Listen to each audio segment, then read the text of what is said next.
Cari ikan di rawa-rawa, tiba-tiba ketemu Alibaba. Hari ini hari yang istimewa. Kini Pinterest sudah tiba.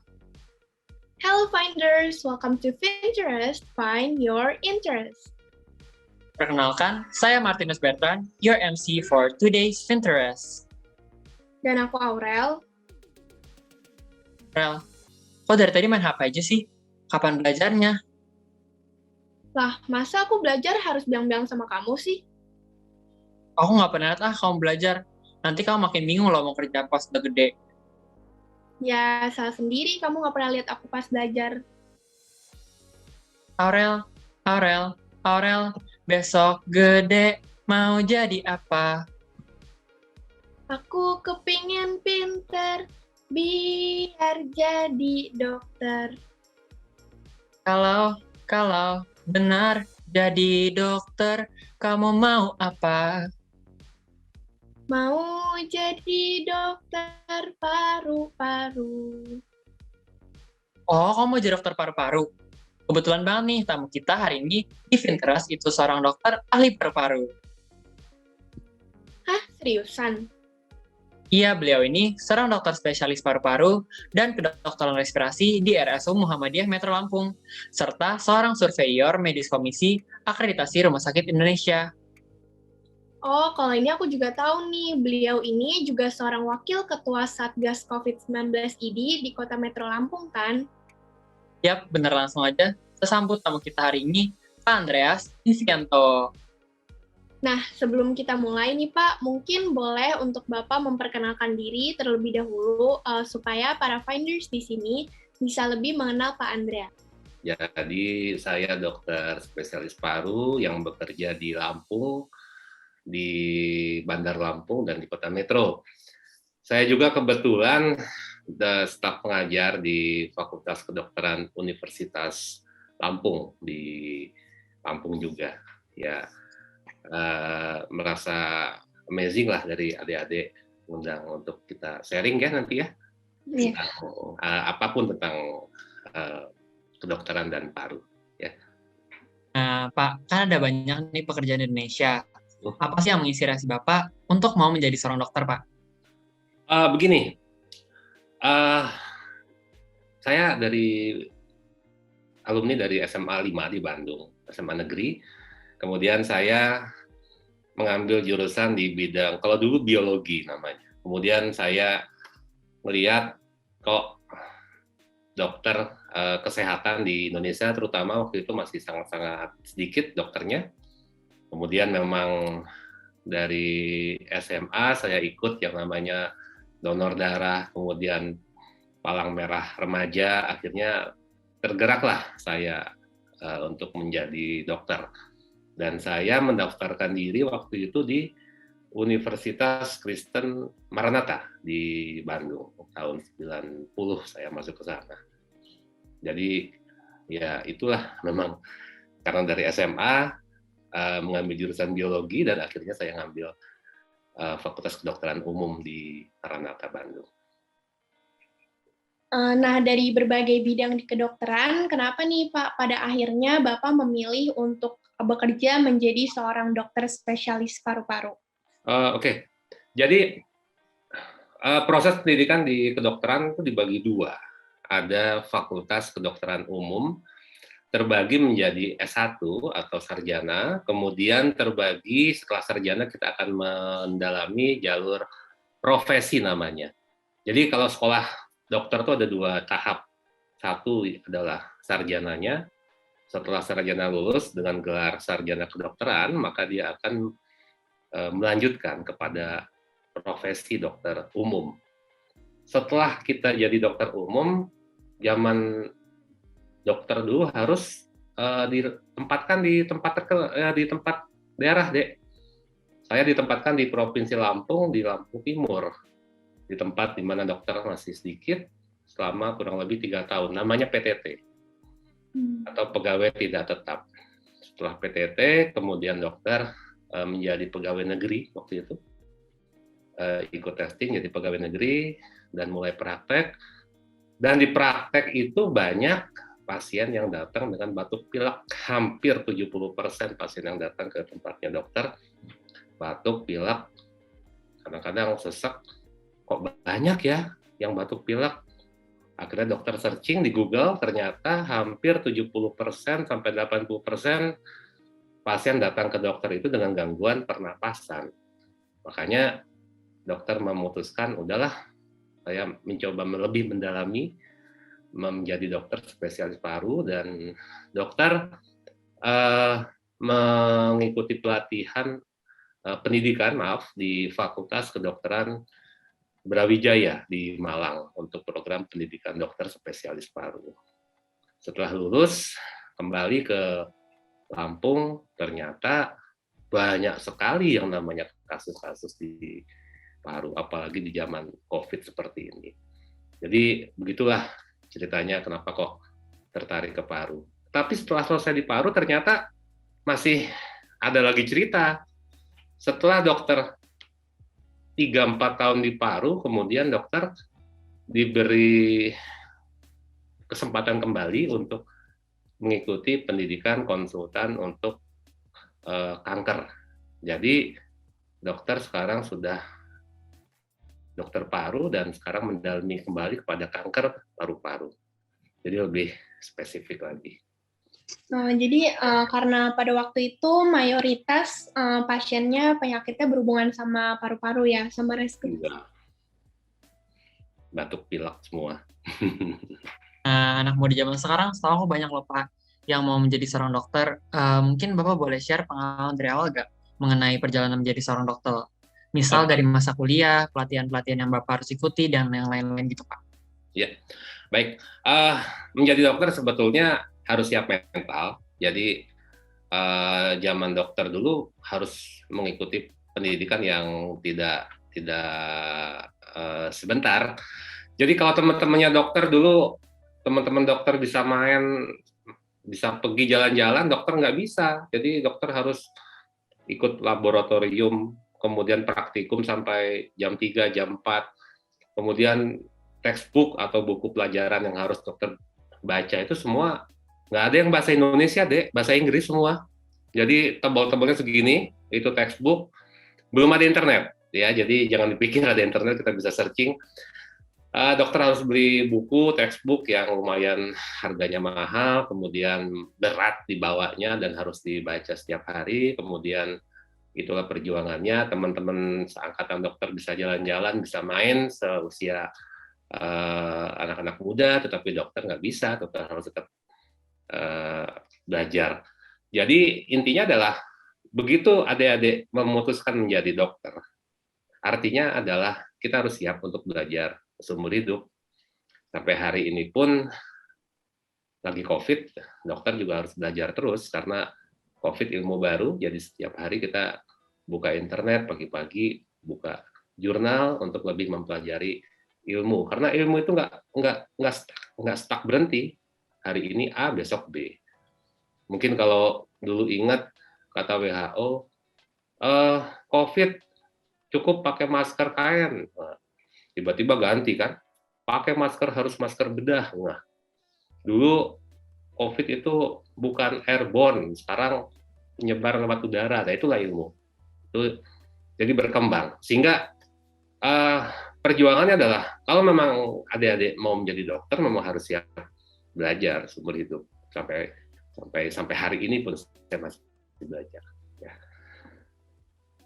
Jadi perjalanan menjadi seorang dokter itu bisa dibilang lumayan panjang dan berat gitu ya Pak. Dan harus siap diri juga untuk terus belajar gitu ya Pak. Iya, betul sekali. Sangat-sangat. Tapi enjoy, artinya kalau memang kita niat untuk menjadi seorang dokter, maka apapun yang kita kerjakan ya serasa ya enjoy aja, biar itu mengalir. Kita akan belajar setiap hari dengan pasien, dengan kawan sejawat, dengan apapun yang kita kerjakan ya menjadi terbiasa kan nantinya. Ya bukan menjadi beban bagi kita sendiri kok. Ya dibawa enjoy aja gitu ya Pak. Iya, ya. Nah, mungkin beberapa dari Finders di sini juga ada nih yang mau jadi dokter selain dari dokter spesialis paru-paru. Kira-kira ada nggak sih Pak perbedaan di dalam pendidikannya antara dokter paru-paru dengan dokter spesialis lainnya? Oke, baik.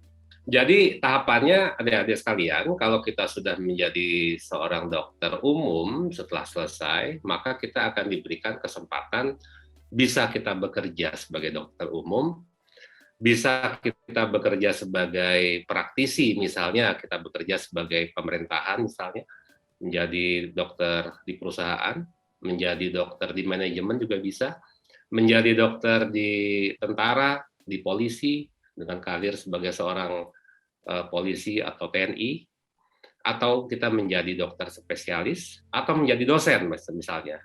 Kan bisa menjadi dosen di Fakultas Kedokteran. Dalam hal kita menjadi dokter spesialis, sangat banyak program pendidikan dokter spesialis yang tersedia. Ya. Ada dokter kandungan, dokter dalam, anak, dokter bedah, banyak sekali. Semua pendidikan ini sebetulnya tidak ada perbedaan secara mendasar. Dokter akan menempuh kurang lebih 4-5 tahun kembali untuk pendidikan dokter spesialis.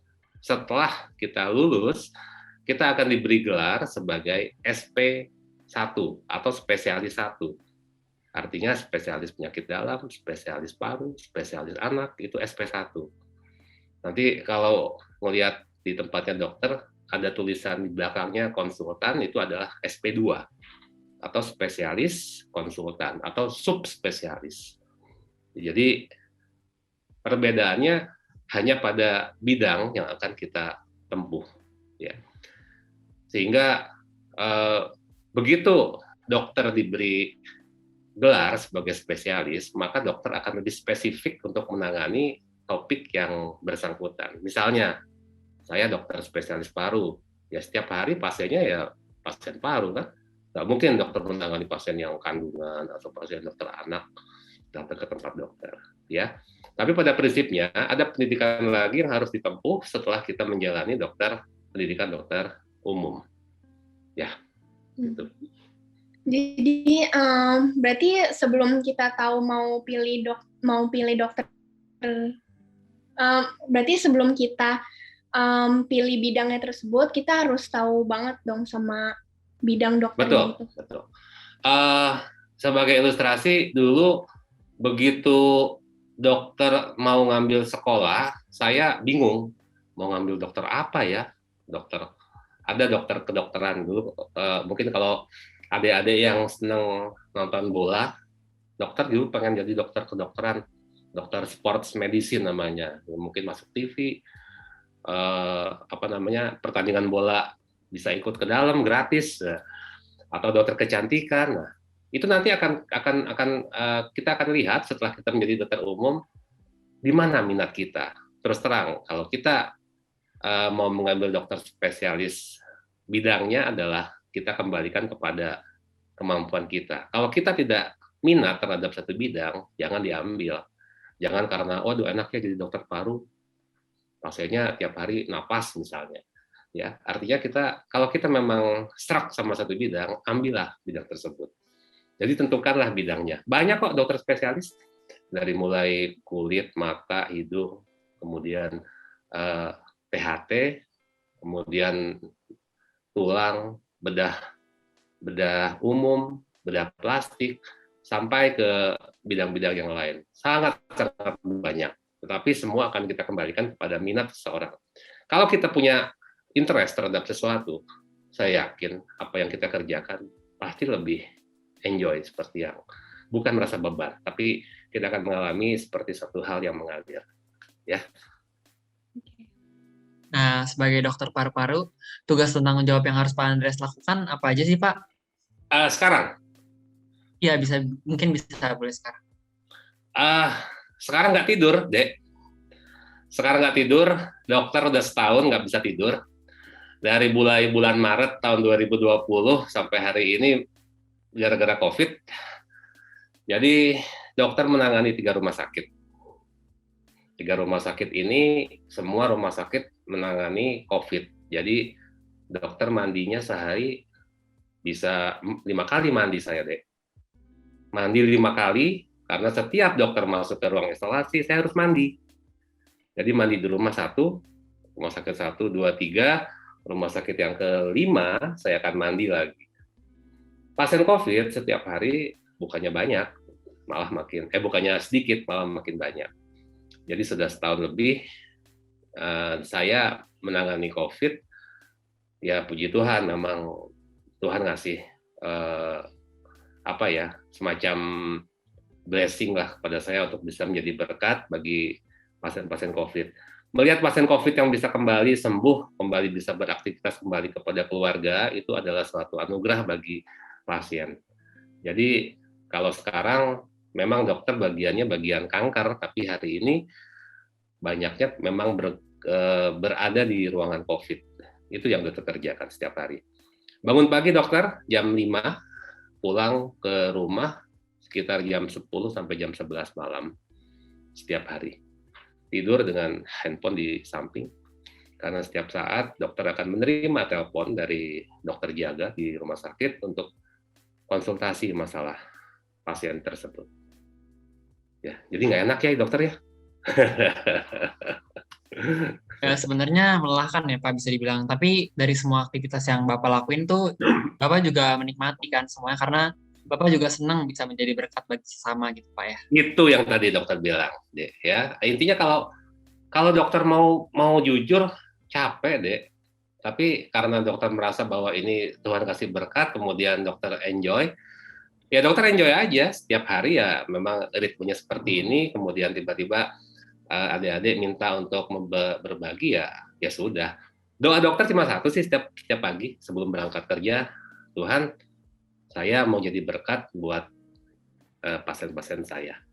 Jadi sampai hari ini bukan dokter sombong, dokter belum pernah kena COVID, jangan amit-amit ya. Jadi semua teman-teman dokter kena COVID, dirawat saya sendiri, tapi ya hari ini pasien saya ada sekitar 50 pasien COVID setiap hari yang dokter tangani, di luar pasien yang biasa. Tapi saya merasa bahwa saya menjadi berkat bagi pasien-pasien saya dengan semua yang Tuhan kasih kepada saya. Bukan saya hebat, Tuhan yang hebat yang ngasih berkat ini. Ya, intinya enjoy itu deh. Kalau memang kita enjoy ya kita akan ya inilah yang berkat bisa kita bagi kepada pasien-pasien dokter.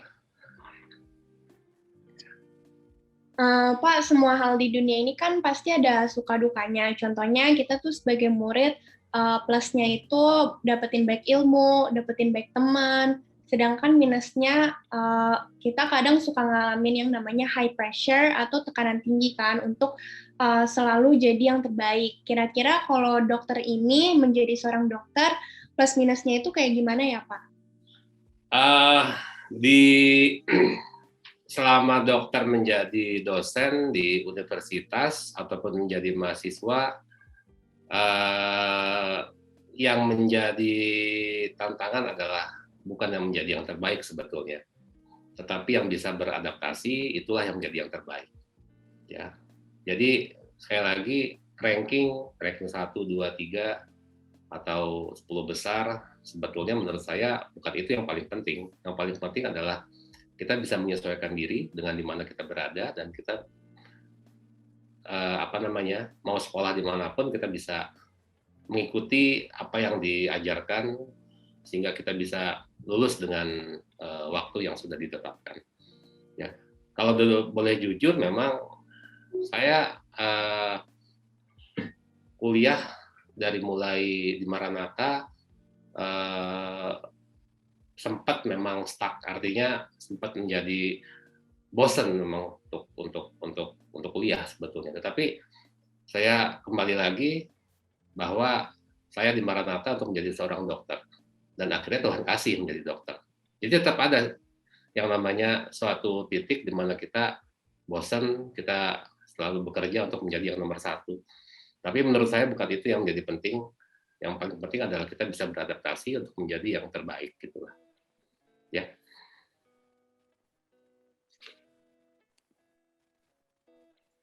Nah, menurut Bapak, skill-skill penting yang harus dikuasai anak muda sekarang untuk menjadi seorang dokter, apa nih Pak? Yang nomor satu adalah minat. Kita harus minat sama dokter. Kita harus minat terhadap semua ilmu kedokteran. Yang kedua, harus punya jiwa untuk melayani. Ya, nonsense kalau kita nggak ada jiwa melayani. Karena kita dokter adalah lahir untuk melayani sesama. Di Lampung, dokter pernah dibayar pakai sayur, buah, ayam, kemudian pakai jengkol juga pernah. Artinya mereka mengungkapkan, dok saya punya hasil bumi, ini yang bisa saya kasih sama dokter. Ya sudah, ya mereka kan bisanya pakai seperti ini ya sudah kita terima.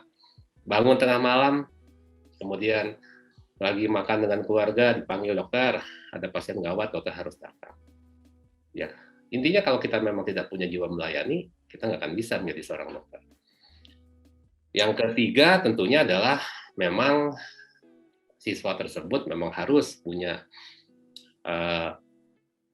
niat, semangat, dan motivasi tinggi untuk menjadi seorang dokter. Ya.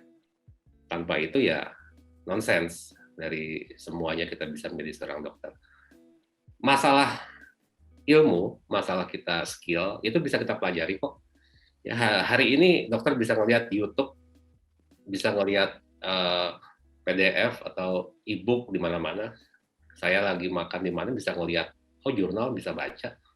Beda dengan dahulu. Artinya skill itu bisa kita pelajari. Kita bisa ikut pelatihan, kita bisa ikut simposium, kita bisa ikut seminar untuk memperkaya ilmu kita. Tetapi jiwa, soul dari seorang dokter untuk melayani itu nggak bisa didapat. Itu memang harus kita bangun dengan sendirinya.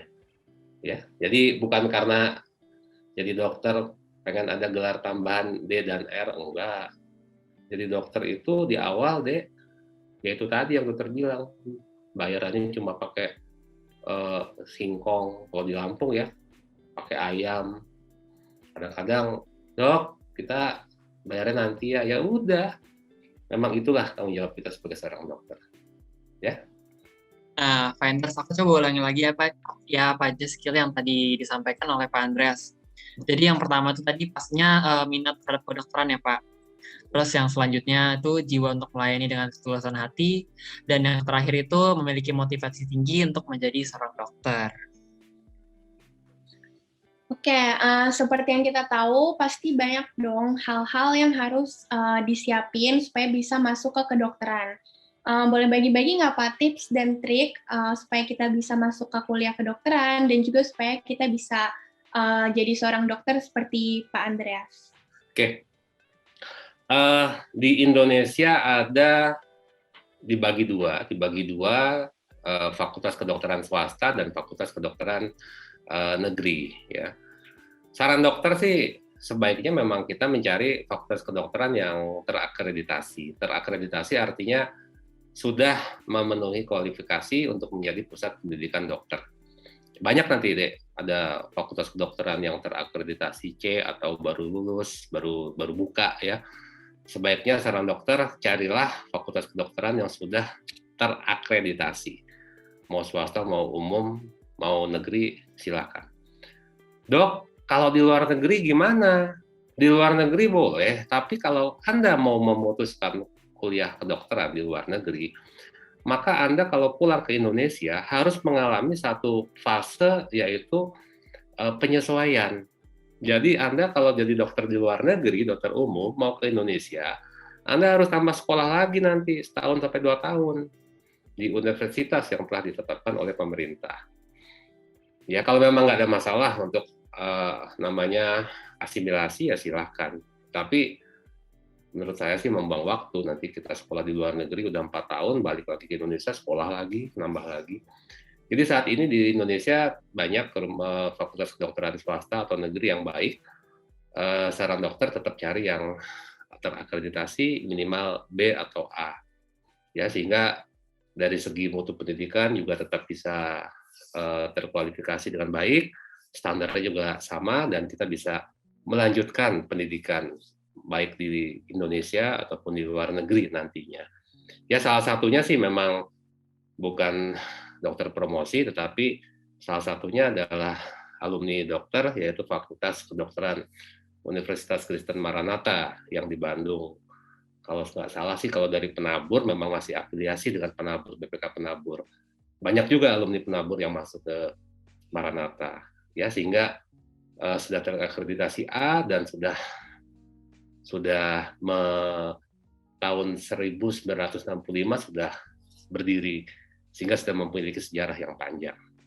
Ya, tentunya selain dari kita milih juga memang harus dibantu dan didukung oleh penuh oleh orang tua. Ya, jadi nggak bisa kalau kita mau sekolah tapi nggak ada dukungan dari orang tua. Ya. Oke, jadi gitu ya Finders. Tips and triknya itu cari universitas-universitas yang terakreditasi, terus juga harus dapetin dukungan nih dari orang tua, teman-teman, sama kerabat-kerabat terdekat. Nah, terakhir dari kami, Pak, sebelum kita masuk ke pertanyaan dari Finders, sekarang kan ini lagi marak virus COVID-19, Pak. Dan seperti kita tahu, virus ini berdampak ke paru-paru. Apa aja sih, Pak, dampak dari virus COVID-19 ke paru-paru, dan bagaimana pencegahannya, Pak? Oke, selama dokter menangani COVID ini masuk ke paru-paru melalui jalan nafas. Gejalanya dari mulai gejala ringan, sedang, berat, sampai yang harus dilakukan intubasi atau dilakukan perawatan di ICU. Ya, jadi semua jenis masuk melalui saluran nafas kita. Pencegahan yang paling utama adalah pakai masker. Dimanapun pakai masker. Ya, mau kita ke mall, mau kita ke sekolah, usahakan kita punya masker 1 atau 2 atau 1 kotak. Ya, bawalah selalu masker di tempat kita. Yang kedua adalah bawa hand sanitizer. Ya, hand sanitizer, kalau memang nggak bisa cuci tangan, ya kita bisa hand sanitizer dimanapun kita berada. Ya, kita bisa cuci tangan habis makan, atau kalau kita mau ke mall, tetap kita semprot tangan-tangan kita. Yang ketiga adalah, sekarang masih tinggi kasus COVID, jadi kalau adik-adik lagi berkunjung, kan biasanya kan salaman, high five gitu ya, atau salaman sama teman-teman. Sekarang kalau bisa jangan dihindari dulu lah ya. Jadi kita salamannya kayak gini, ya, atau cukup begini, tidak perlu salaman sampai pegang tangan. Dan yang keempat, jaga kondisi tentunya, makan teratur, olahraga teratur, dan tetap kalau ada penyakit yang kronis, tolong dihindari. Ya, itulah yang bisa membuat kita terjaga di zaman pandemi COVID seperti ini. Ya. Oh, jadi pastinya kita harus tetap ikutin protokol kesehatan gitu ya, Pak, istilahnya. Betul. Ya.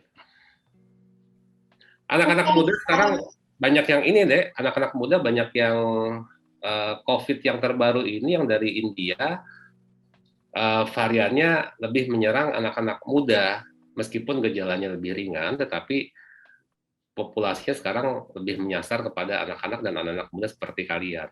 Jadi tetap waspada, jalani protokol, dan janganlah ya kita, kalau ada yang sakit kan harusnya kita tengok ya, kalau dulu ya ada yang sakit kita datang semua, tapi sekarang sebaiknya kita bisa video call untuk menanyakan kondisi kawan-kawan kita, dan kita bisa berkomunikasi cukup dengan online seperti ini. Oke, sekarang waktunya kita bacain pertanyaan dari para Finders. Nah, pertanyaan yang pertama yaitu persyaratan apa sih Pak yang diperlukan untuk jadi seorang dokter paru-paru? Oke. Untuk menjadi dokter paru mungkin harus menjadi dokter umum. Jadi kalau kita mau menjadi dokter spesialis paru harus melewati fase untuk menjadi dokter umum, baru kita bisa menjadi dokter spesialis paru-paru. Yang kedua, setelah menjadi dokter umum, kita harus bisa ada riwayat magang atau ada riwayat kerja di tempat di mana ada dokter spesialis parunya.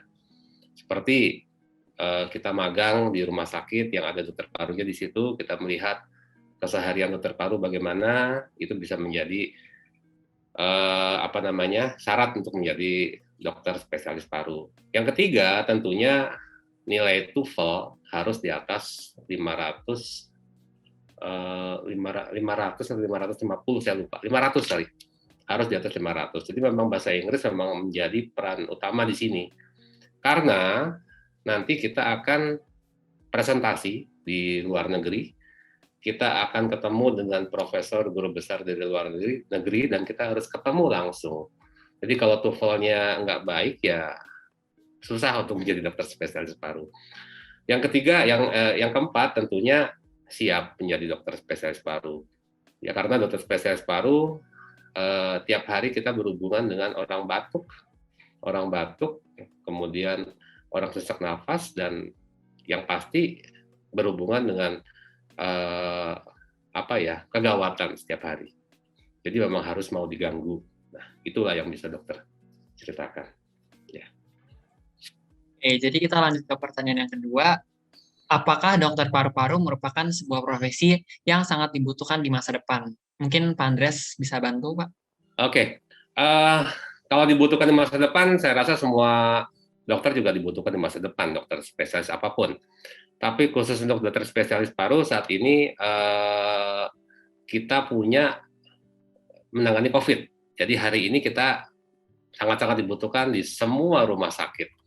Yang kedua, kalau kita menjadi dokter, kita akan mengenal yang namanya ABCD, kalau ada orang sakit gitu ya. Airway, breathing, sirkulasi, dan disability. Jadi kalau kita mau menilai pasien, kita harus menilai dari A, B, C, D. A itu airway.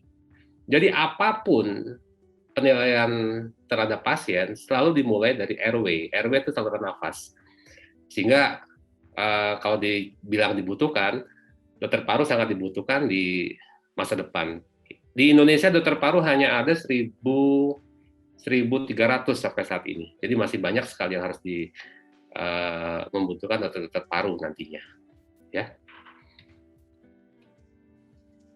Dan pertanyaan yang terakhir dari Finders, yaitu kali ini berhubungan sama penyakitnya. Sebenarnya susu Bear Brand itu berpengaruh nggak sih untuk penyembuhan paru-paru yang disebabkan oleh rokok? Oke. Rokok. Susu Bear Brand tidak ada hubungannya dengan rokok. Ya, susu Bear Brand itu kita minum susu masuknya ke dalam saluran pencernaan. Ya, bukan ke saluran nafas. Dulu ada anekdot atau ada semacam guyon bahwa kalau kita mau di ronsen kita harus minum susu biar nggak kelihatan paru-parunya jelek atau enggak. Itu nonsens, itu bohong. Jadi susu Bear Brand tidak berdampak apapun terhadap rokok. Susu Bear Brand juga tidak menetralisir rokok. Ya. Tapi kalau susu Bear Brand ditanya apakah bisa membuat stamina baik, saya jawab iya. Susu Bear Brand mengandung protein yang baik, yang bagus untuk stamina seseorang. Ya sama seperti susu yang lain. Jadi bukan artinya perokok harus minum susu Bear Brand biar dia hilang rokoknya, enggak. Tapi susu akan membuat kekebalan daya tahan tubuh, akan membuat kita imun terhadap penyakit. Ya, jadi jangan salah kaprah dengan rokok. Rokok sampai saat ini rokok adalah penyebab kematian nomor 1 pada kanker paru-paru. Jadi kalau memang bisa dihindarilah rokok apapun atau vape atau apapun. Ya. Nah, sekian jawaban dari pertanyaan dari para Finders. Sebelum kita mengakhiri Finterest pada hari ini, boleh mungkin disampaikan Pak Andreas pesan untuk Finders yang sekarang lagi berusaha untuk menggapai pekerjaan impian mereka untuk menjadi seorang dokter. Oke.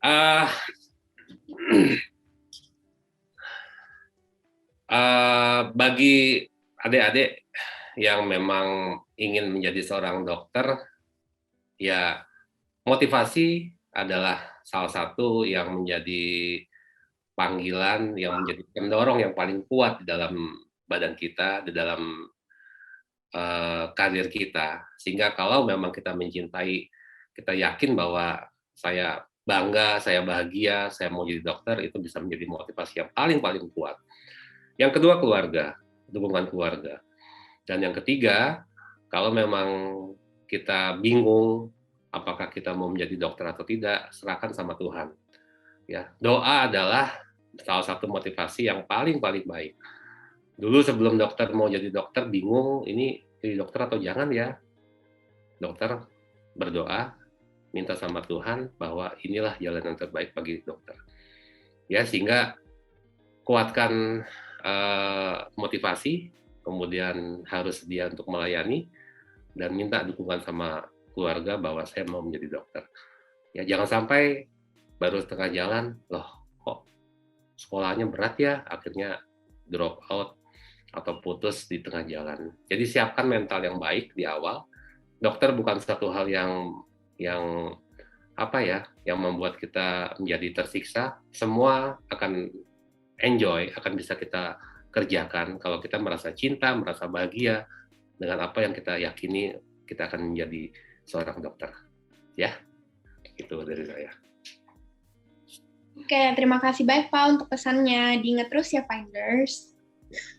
Wah, nggak kerasa aja kita udah sampai di penghujung acara. Gimana nih Finders sama Aurel? Udah dapet pencerahan belum? Udah dong, pokoknya cerah banget. Pasti Finders di sini juga udah dapat pencerahan ya kan? Nah, sebelum kita mengakhiri, mungkin ada yang ingin disampaikan Pak Andreas untuk menutup acara ini. Baik, sebelum akhir, saya minta semua, ya, yakinlah semua apa yang karir yang akan adik-adik dalami adalah yang terbaik.